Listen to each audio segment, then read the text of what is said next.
It was a quiet night, the kind where the soft hum of the old ceiling fan blended with the distant chirping of crickets outside the window. Evelyn had just settled into her recliner, her knitting needles clicking in a gentle rhythm as she hummed an old tune her mother used to sing. Her phone buzzed on the side table, its sharp vibration cutting through the calm.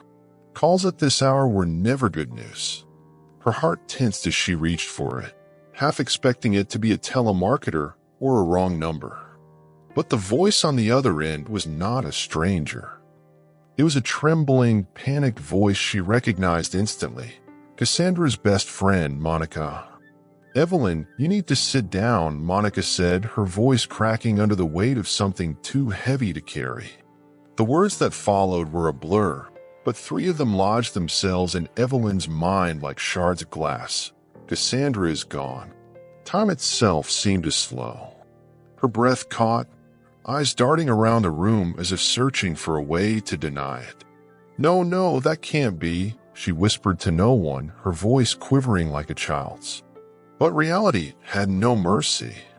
Her only daughter, her baby girl, had died in a car accident on her way home from work. She didn't hear the rest of Monica's words about the police, the accident report, or the pending arrangements. None of it mattered.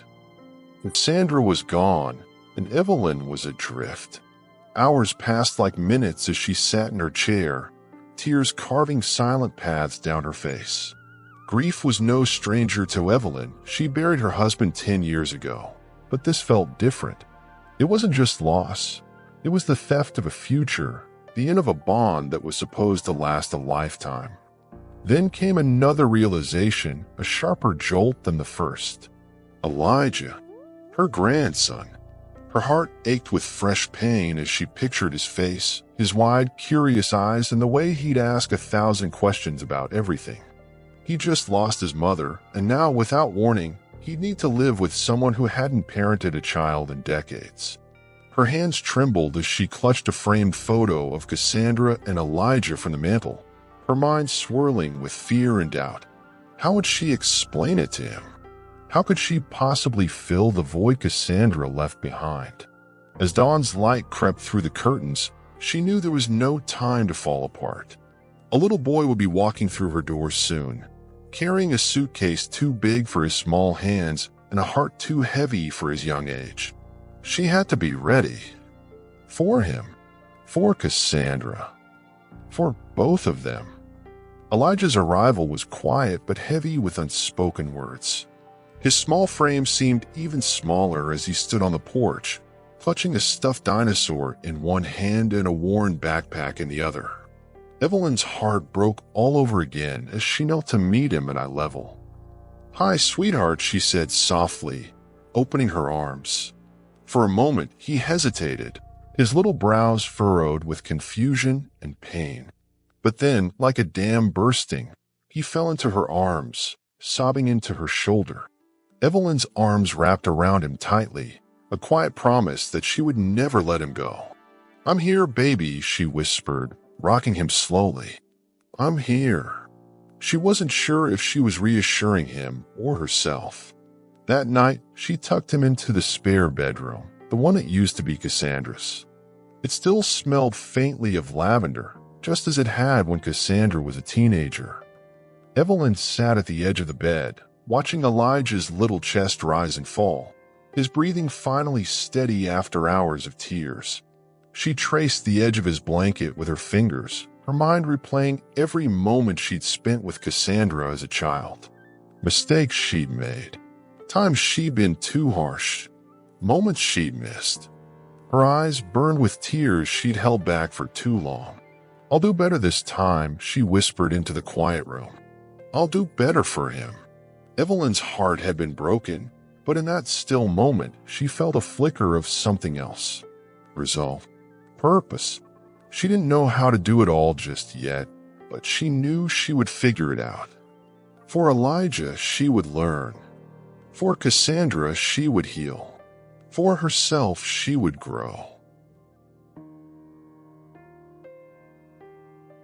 The first morning after Elijah moved in was far from smooth. Evelyn woke up to the smell of something burning, and for a split second, she thought it was a dream. But the sharp, acrid scent was very real. She darted out of bed, heart pounding, and found Elijah standing on a stool by the kitchen stove, gripping a spatula in one hand and a pan filled with something that had once been scrambled eggs. His face was scrunched up in concentration, tongue poking out the side of his mouth like he was trying to solve a puzzle. "I'm making breakfast, Nana," he announced proudly, not even noticing the charred mess in front of him. Evelyn's first instinct was to scold him, to tell him how dangerous it was, but something stopped her. She saw the hope in his eyes, that small flicker of wanting to be helpful, wanting to feel in control of something. She grabbed a dish towel, quickly removed the pan from the heat, and knelt beside him. "Well, Mr. Chef," she said, forcing a smile, "next time, let's wake me up first so I can be your assistant, deal?" His eyes darted to hers, waiting for the judgment that never came.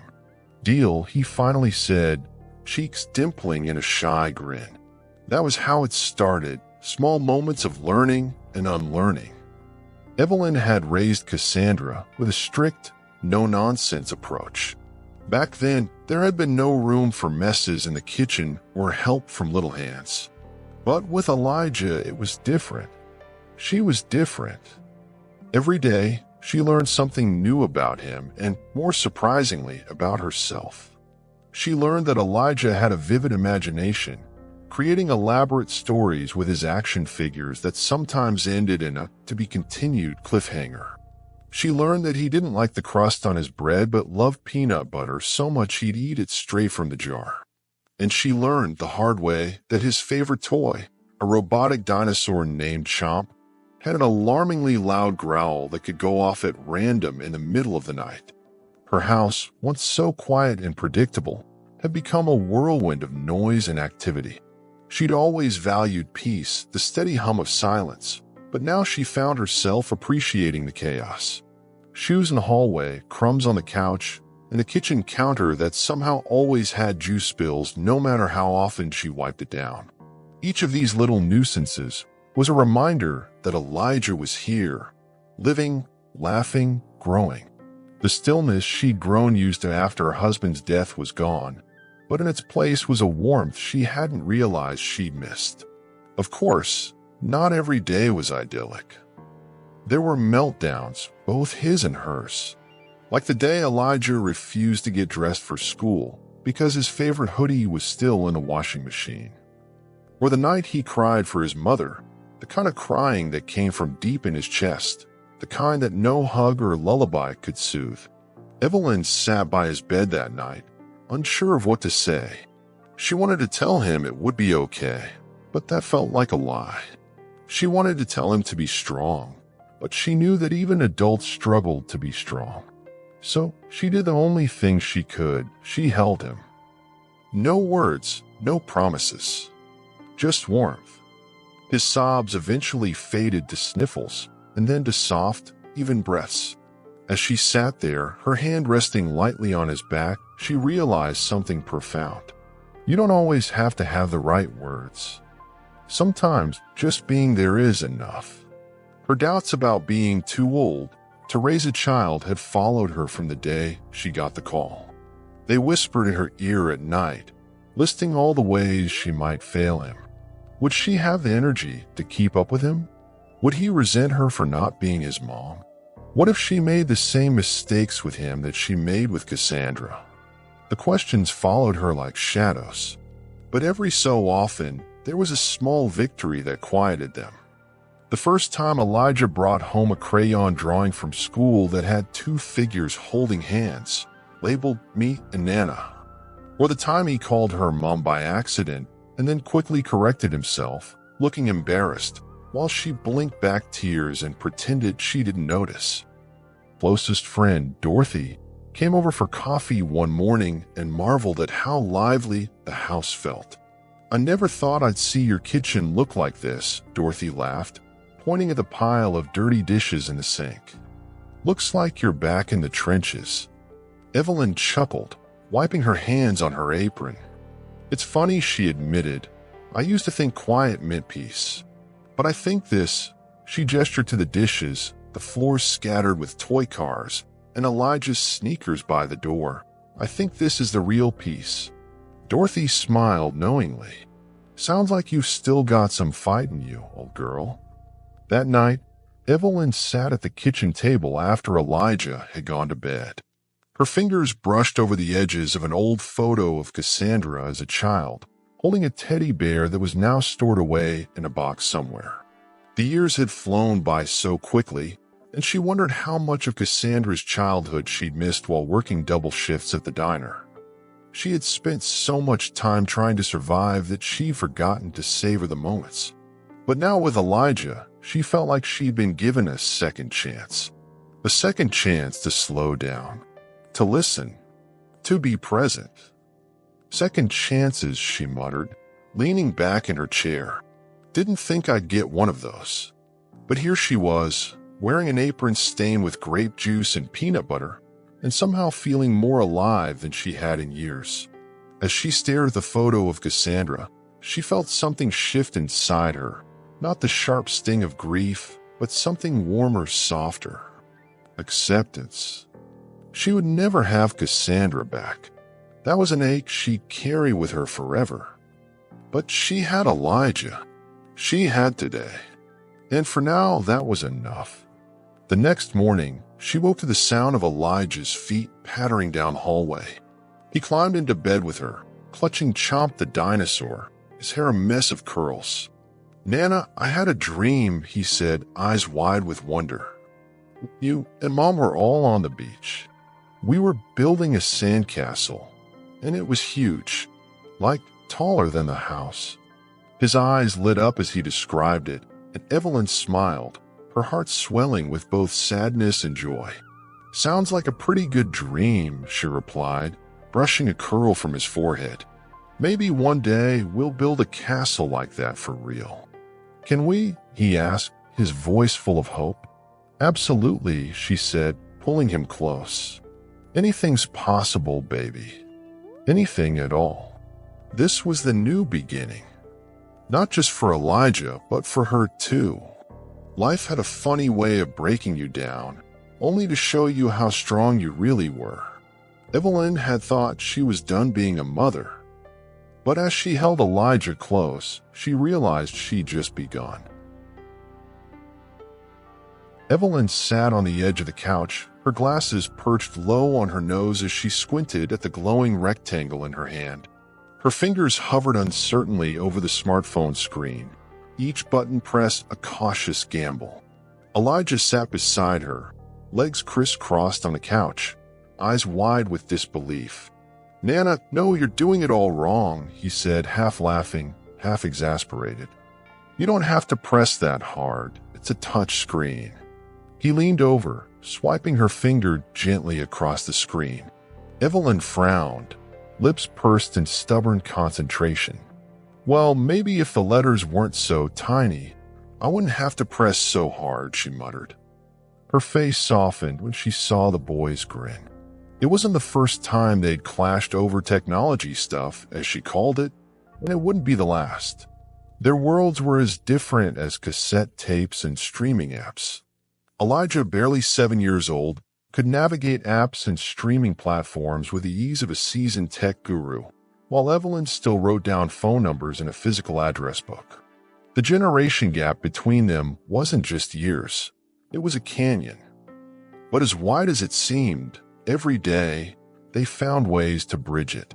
The first real test came when Elijah asked for a tablet. "All the kids at school have one, Nana," he pleaded, his eyes doing that thing that all children seem to master.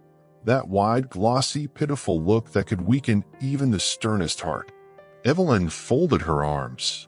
"When I was your age, we didn't have tablets. We had books. And if you were lucky, you got one with pictures in it." She thought the conversation was over. It wasn't. "Nana, that was like 1,000,000 years ago." Elijah groaned, flopping onto the couch like a deflated balloon. "Nobody reads books anymore." That statement earned him an immediate side eye from Evelyn. "Boy, if you don't get up off that couch and grab a book right now, I'll make you read an encyclopedia from A to Z." She thought she'd won. But later that night, while she sat in her armchair with her tea, she caught herself thinking about it. He wasn't wrong. The world had changed. She remembered when Cassandra had begged for a Game Boy back in the 90s, and she'd said no, only to cave in 2 weeks later when Cassandra got straight A's on her report card. Was she being stubborn now, too? Maybe. Maybe not. But she knew one thing. If Elijah was going to have a tablet, she needed to know how to use it first. The next morning, Evelyn surprised Elijah by asking him to help her set up that Google thing. His face lit up with confusion and joy. "You mean Google Home?" he asked. "Yeah, that thing. The one that talks back to you," she replied. Watching him show her how to connect it to the Wi-Fi and download the app on her phone was like watching a magician at work. He explained everything, step by step, with the kind of patience she'd rarely seen in him. "Now say, 'Hey Google, play old-school jazz music,'" he instructed. Evelyn raised an eyebrow. "What makes you think I want to listen to jazz?" she teased, but she tried it anyway. Moments later, Louis Armstrong's warm, brassy voice filled the room, and Elijah's face was a mix of surprise and pride. "See, Nana? Told you it's easy," he said with a grin. But the real war began when Elijah introduced her to video games. It started innocently enough, him playing quietly on the living room TV while she folded laundry. But one day, he handed her the controller. "Want to try, Nana?" he asked, eyes sparkling with mischief. "I don't have time for that mess," she said, tossing a washcloth into the basket. But he kept asking, and eventually she gave in. The first 10 minutes were pure chaos. Evelyn's character kept spinning in circles, and she yelled at the screen like it was a disobedient child. Elijah was laughing so hard he nearly fell off the couch. "Why is it moving by itself? I'm not even touching it," she shouted, jabbing buttons at random. "You're pressing the joystick, Nana," he gasped between fits of laughter. "That's how you move." Their video game training sessions became a weekly event. Every Saturday after breakfast, they play together. She wasn't great at it. In fact, she was terrible. But that wasn't the point. Every win, every loss, every ridiculous misstep brought them closer together. It became their thing. He'd tease her about being the worst player ever, and she'd shoot back, "Well, I could beat you in dominoes any day, mister." Their playful banter filled the house in ways Evelyn hadn't experienced since Cassandra was a little girl. And maybe that was the point. She'd spent so much time being the responsible one when she was a mother, but with Elijah, she allowed herself to just play. One evening, after they played video games for 2 hours straight, Elijah looked up at her with a seriousness that didn't match his age. "Nana, do you think my mom can see us right now?" The question hit her harder than she expected. Her breath caught, and for a moment she didn't know what to say. "I think so, baby," she finally replied, voice soft. "I think she's smiling right now, seeing how much fun we're having." Elijah nodded, his eyes distant as if trying to picture it. "I bet she'd laugh at you spinning in circles," he said with a small smirk.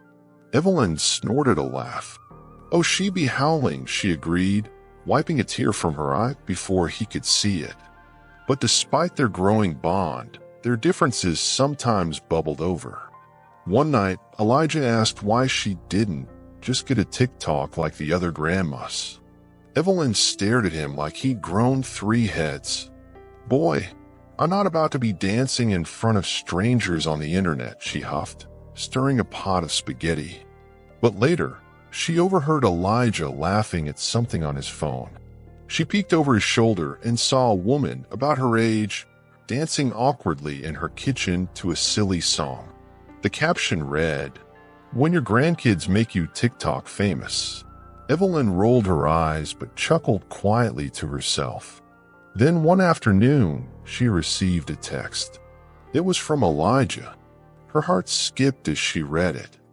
It wasn't long, just 4 words. "I love you, Nana." Her hands trembled as she typed back, slowly, letter by letter, "I love you too, baby."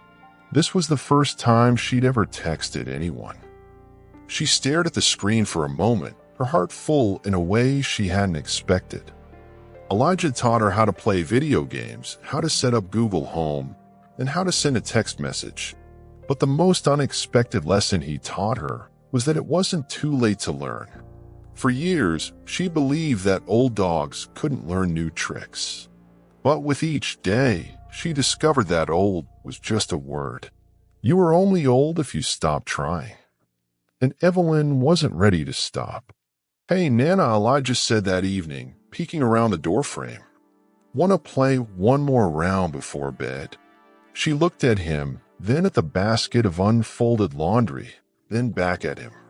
Her eyes crinkled into a smile. "You bet I do, kid." It happened on a Tuesday afternoon, the kind of day that felt so ordinary that the last thing you'd expect was for life to change. Evelyn was in the kitchen, her hands deep in soapy water as she washed the lunch dishes. She glanced out the window, watching Elijah kick a soccer ball around the yard. His little feet moved with the uncoordinated energy of a child who hadn't yet figured out the rules of the game, but that didn't stop him from chasing it like it was the World Cup. Her lips curled into a small smile.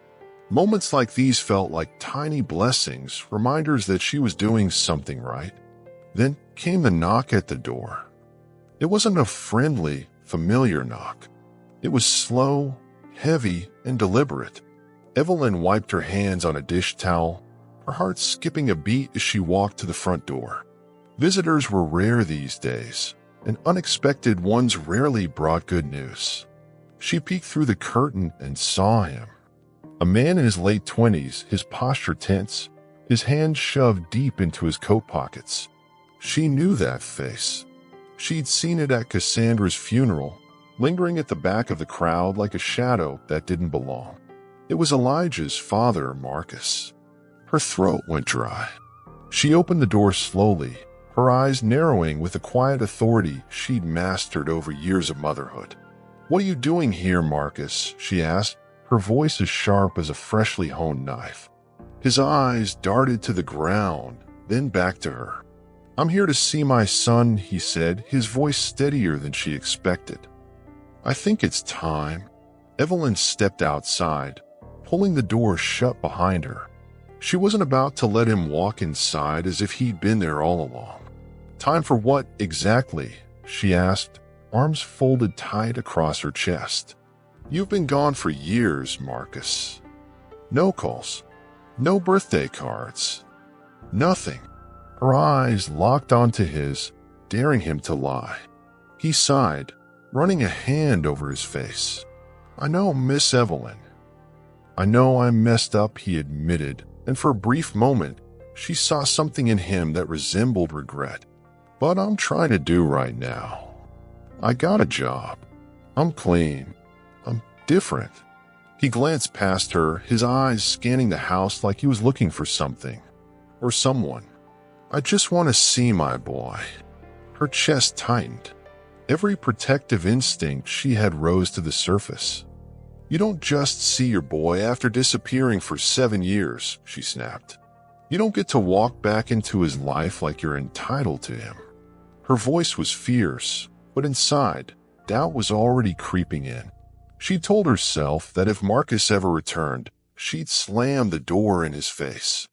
But now, standing there, she felt something she didn't expect, hesitation.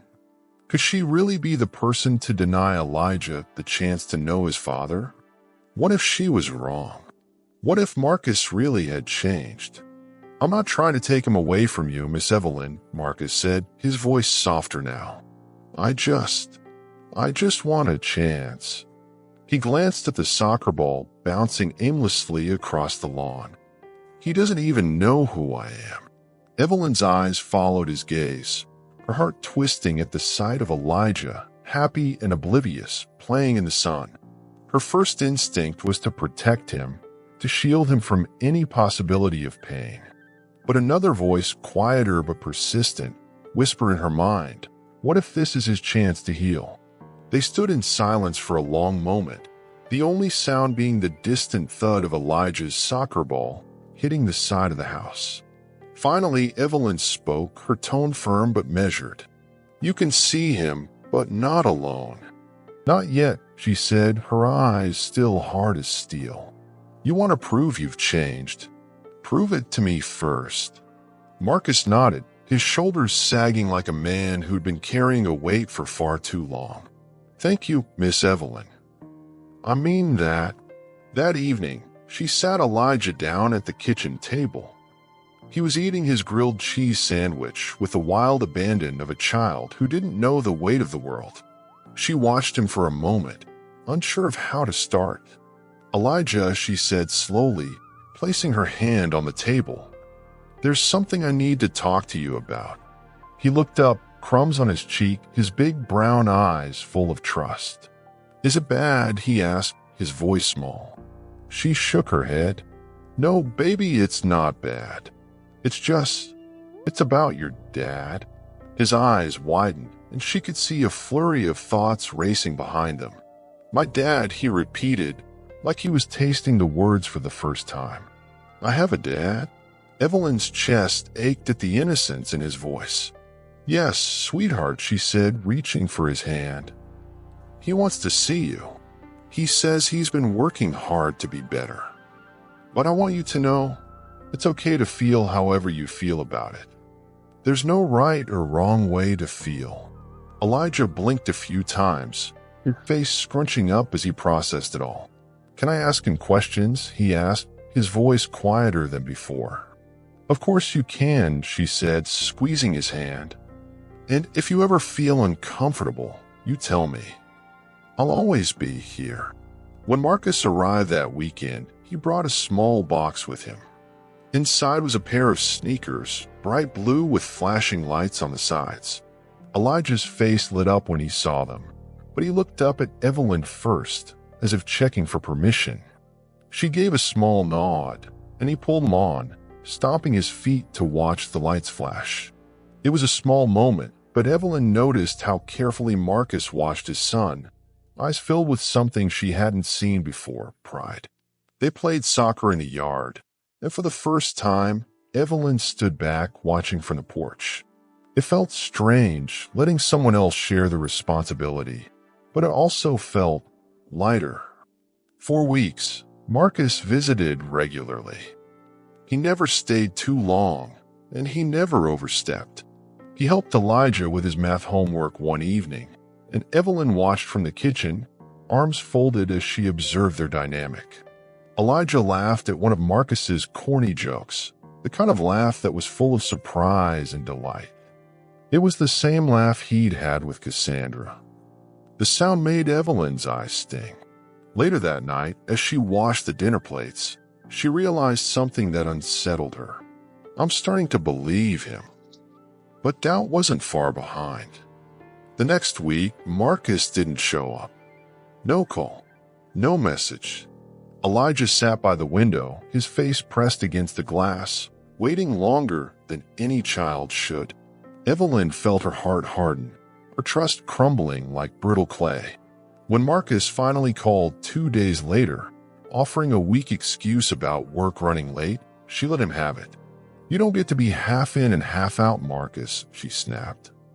"If you're going to be in his life, you need to be in it.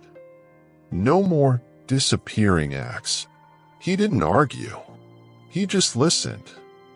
That was when Evelyn knew he still had a long way to go. Over time, the visits resumed, but Evelyn remained watchful. She knew people could change, but she also knew people could lie. So she watched. She listened. And slowly, something unexpected happened. She realized that, just like her, Marcus was learning too. He wasn't perfect, but neither was she. And maybe that was okay. Maybe, like her, he deserved a second chance. One evening, after dinner, Elijah sat next to her on the couch, his head resting on her arm. "I think Dad's trying," he said quietly, like it was a secret he wasn't sure he should share. Evelyn kissed the top of his head, letting her lips linger there for a moment. "Yeah, baby," she said softly. "I think he is." It started with a box. A plain, unmarked cardboard box shoved to the back of Cassandra's old closet, hidden beneath a pile of mismatched shoes and an old winter coat. Evelyn found it by accident one rainy afternoon. She had been searching for extra blankets for Elijah's bed when she spotted the edge of it, peeking out like it had been waiting for her all along. Her brow furrowed as she pulled it free, dust motes swirling in the air like tiny ghosts. The box wasn't heavy, but it carried the weight of something important. Her fingers hovered over the lid. Should I open it? She wondered. Her heart said no. Her curiosity said yes. Her hands moved before she could stop herself, lifting the flaps one by one. Inside, she found a collection of things that felt too personal to belong to her, but too familiar to ignore. There were crumpled movie ticket stubs, old birthday cards, and a collection of Polaroid photos that made her breath catch in her chest. Photos of Cassandra smiling, some with Elijah as a baby, tiny fists raised like a little fighter. Others were of Cassandra alone. In one, she sat at the edge of a bed, eyes puffy, her face tilted toward the camera like she'd been caught mid-thought. It was raw, unfiltered.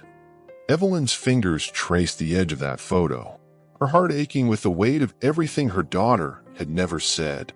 But it wasn't just photos. Tucked beneath them was a hardcover journal. It was plain black leather, worn at the corners, its spine cracked from use. Evelyn's breath grew shallow. She knew instantly that it was Cassandra's. She opened it slowly, as if afraid the words inside might burn her fingers. The first page had a date scrawled in the corner, January 12, 2023. Evelyn's eyes flicked to the first line. I don't know how much longer I can do this. Her heart stopped. Those words, they echoed in her mind like a shout down an empty hallway. She gripped the book tighter, flipping to the next page, and the next, her eyes scanning the messy, rushed handwriting. Cassandra had written about everything, her fears, her frustrations, and her deepest regrets. She wrote about working double shifts and missing Elijah's school plays. She wrote about bills she couldn't pay and arguments she had with Marcus before he left for good. But it wasn't just stress. There was something darker. I know I'm not being a good mom. I'm trying, but it feels like I'm drowning every single day. Tears welled in Evelyn's eyes. Her daughter had been suffering, and she hadn't known.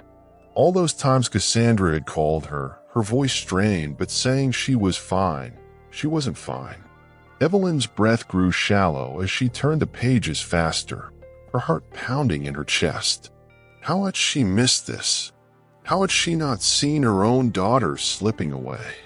Guilt hit her like a wave, sudden and suffocating. She'd been so caught up in thinking Cassandra had it all under control. She thought if she could raise a daughter to be strong, that strength would protect her from everything. But nobody had ever told her that being strong didn't mean you couldn't break. Her hand shook as she turned to the last few entries. They were different from the others. Shorter, sharper, as if Cassandra had been in a hurry to get her thoughts down before they disappeared. The final entry was dated March 6, 2024, 2 weeks before she died. The words were rushed, almost frantic. I'm scared I'm running out of time. If something happens to me, I just want Elijah to know that I loved him more than anything. Tell him I'm sorry I wasn't better. Tell him he's the best part of my life. Tell him I tried. The pen had pressed so hard into the paper that the words left indents on the next page. Evelyn stared at them for a long time, unable to breathe, unable to move. Her chest ached with the weight of all the words she'd never heard Cassandra say. She closed the journal, clutching it to her chest, her eyes squeezed shut as if that would somehow hold back the flood of emotions threatening to burst free. She was trying. She was trying so hard. It wasn't supposed to be like this. She was supposed to be the one carrying the weight so that her child didn't have to. I should have seen it. I should have known. Later that night, after Elijah had gone to bed, Evelyn sat at the kitchen table, the journal in front of her. She flipped it open, rereading certain passages with a pen in her hand. This time, she underlined the lines that hit the hardest. She needed to remember them. Not just for herself, but for Elijah. He needed to know that his mother loved him. He needed to know that she fought for him, even on the days when she could barely fight for herself. Her tears dripped onto the pages, smudging the ink, but she didn't wipe them away. It felt right to let them be. The next day, she showed him the photos. They sat on the couch, Elijah's head resting on her shoulder, as they flipped through each one. "That's me when I was a baby," he giggled, pointing at a photo of himself in a little pumpkin costume. "Mom said I hated that outfit," he laughed. Evelyn smiled, ruffling his hair. "You did, but you sure looked cute in it." She pulled out the photo of Cassandra sitting on the bed, the one where she looked so lost. Evelyn hesitated, but Elijah noticed. "Is that Mom?" he asked, leaning in for a closer look. "Yeah, baby, that's her," Evelyn replied quietly. "Why does she look sad?" he asked, his voice small. Evelyn swallowed hard, unsure how to answer. She considered brushing it off, but after everything she'd read in the journal, she knew she couldn't do that. Not anymore. "Sometimes grown-ups feel sad, even when they don't want to," she said, pulling him closer. "Your mom was going through some tough times. But even when she felt sad, she never stopped loving you. Not for 1 second." Elijah leaned into her, his little arms wrapping around her waist. "I miss her," he whispered. "I know, baby," Evelyn said, her voice thick with emotion. "I miss her too." That night, Evelyn did something she hadn't done in years. She sat at the kitchen table with a notebook and a pen and began writing her own thoughts. It wasn't a journal, not exactly. It was a collection of things she wanted Elijah to know. Lessons about patience, mistakes she'd made, memories of Cassandra as a little girl. She wasn't sure why she was doing it, but something about Cassandra's journal had shifted something inside her. Maybe one day Elijah would have questions. Real, grown-up questions about his mom, about her, about everything. And when that day came, Evelyn wanted him to have answers. No secrets this time. One evening, as Evelyn cleaned up after dinner, she found Elijah sitting at the kitchen table, staring at the notebook. Her heart stopped for a moment. "What you looking at, baby?" she asked, her voice calm but alert. He glanced up, his little face thoughtful. "Are you writing about me?" he asked. She smiled, walking over and ruffling his hair. "Yeah, I am," she said, sitting down next to him. "I'm writing about you and me and your mom. I'm writing about all the things I want you to know." He nodded, his eyes scanning the page, even if he couldn't understand all the words. "Can I write something too?" he asked, his voice small but certain. Evelyn blinked back tears, handing him the pen. "Of course you can, baby. Write whatever you want." He gripped the pen with his small hands, his tongue poking out in concentration, and slowly, carefully, he scrawled 5 letters across the page. "Love you." It was crooked, barely legible, but it was perfect.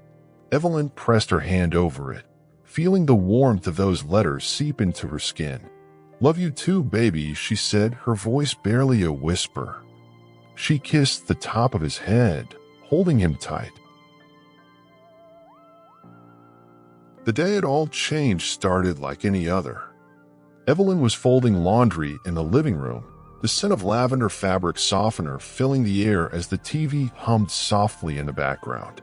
Elijah sat on the carpet, cross-legged, coloring in his dinosaur book, his tongue poking out in quiet concentration.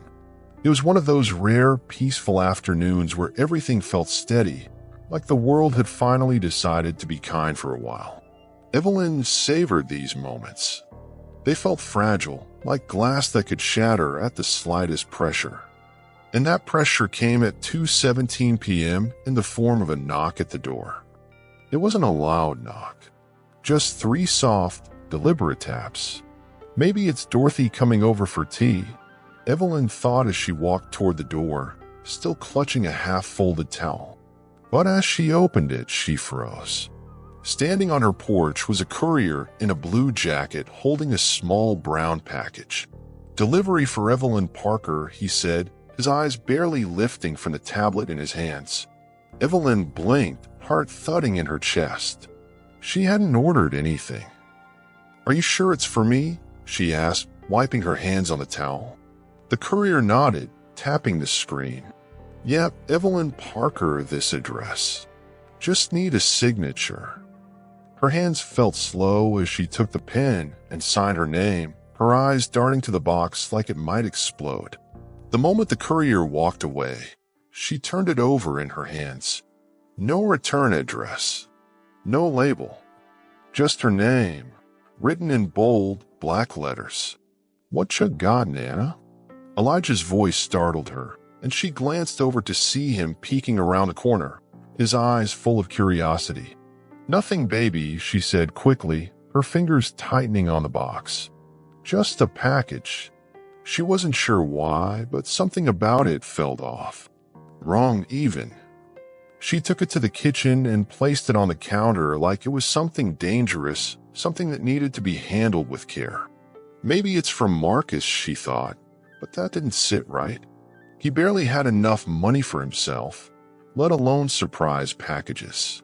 Her mind raced with possibilities, some of them harmless, most of them not. It took her 20 minutes to open it. She stood there, staring at the box, biting her lip until she finally grabbed a pair of scissors and sliced the tape with precision. Her hands moved slowly, pulling back the flaps one at a time, each movement deliberate and cautious. Inside was a small stack of bubble wrap. She peeled it back and revealed a plain black USB drive. That was it. No instructions. Just the drive. Her heart picked up speed. This is some kind of mistake, she thought, but another part of her knew it wasn't. Her fingers hovered over it for a moment before she plucked it out, turning it over in her hand like it might tell her its secrets. She moved to her laptop at the kitchen table. She sat there for a long time, just staring at the screen, her thumb rubbing the edge of the USB. "Don't do it," a voice in her head warned. "Just throw it away. You don't need to know." But curiosity had already dug its claws into her. She slid the USB into the port, and the computer chimed softly. Her eyes flicked to the screen, heart thudding in her ears. A single file popped up. It was labeled "For Mom." Her breath caught in her chest. Mom? Her heart stopped. Her hands flew to her mouth. The only person who called her mom like that was Cassandra. Her fingers hovered over the mouse, every nerve in her body telling her to click, but her heart telling her to wait. Her hand trembled as she double-clicked the file. The screen went black for a second before a video appeared. It was Cassandra. Her face filled the screen, framed by the soft, golden glow of late afternoon sunlight. Her hair was tied up in a loose bun, her eyes tired but alert. Her lips curved into a small, fragile smile, the kind you give when you're bracing for something hard. "Hey, Mom," Cassandra's voice said softly, and Evelyn felt her breath leave her body. Her hand flew to her chest. Her daughter's voice was a sound she thought she'd never hear again. She clutched the edge of the table like it was the only thing keeping her from floating away. Cassandra looked down for a moment, rubbing her hands together.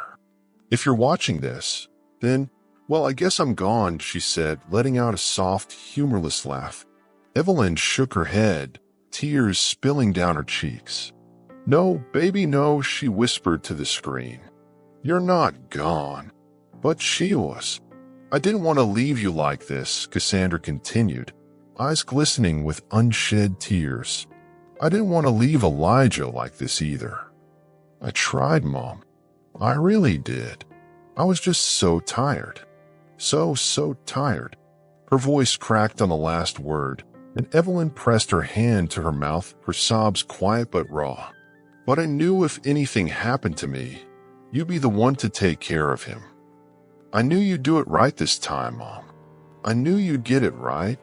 Cassandra's eyes locked with the camera, and it felt like she was staring directly at Evelyn. Please don't be so hard on yourself. You were a good mom. You still are. Her words broke something inside Evelyn. She hadn't realized how much guilt she'd been carrying, how deeply she believed she'd failed Cassandra. Hearing her daughter say those words out loud felt like being pulled from an undertow she hadn't even known she was in. Her tears flowed freely now, her whole body shaking. There's one more thing, Cassandra said, leaning forward, her face filling the screen. Her eyes darted away, then back as if she wasn't sure how to say it. Elijah's dad, he's not who you think he is. She sighed, rubbing her forehead. His real father is Marcus's brother, Daniel. Evelyn sat straight up. Her breath came in sharp, short bursts. Her heart pounded so loudly it felt like a drum in her ears. What? She whispered, shaking her head. No, Cassandra continued. I didn't know how to tell you. I didn't know how to tell anyone. It was a mistake. One night, I thought I could just bury it, but I knew the truth would come out eventually. I'm sorry, Mom. I'm so sorry. The video ended abruptly. No goodbye. No final words. Just a black screen. Evelyn sat there, frozen in place. Her mind replayed the words over and over, like a skipping record. Daniel is his father. Not Marcus. Daniel. Her mind spun in every direction at once. Every moment with Marcus, every smile, every small ounce of trust she'd been building, it all felt like a lie now. Her eyes snapped toward the living room where Elijah sat, happily coloring his dinosaurs, blissfully unaware of the storm that had just erupted.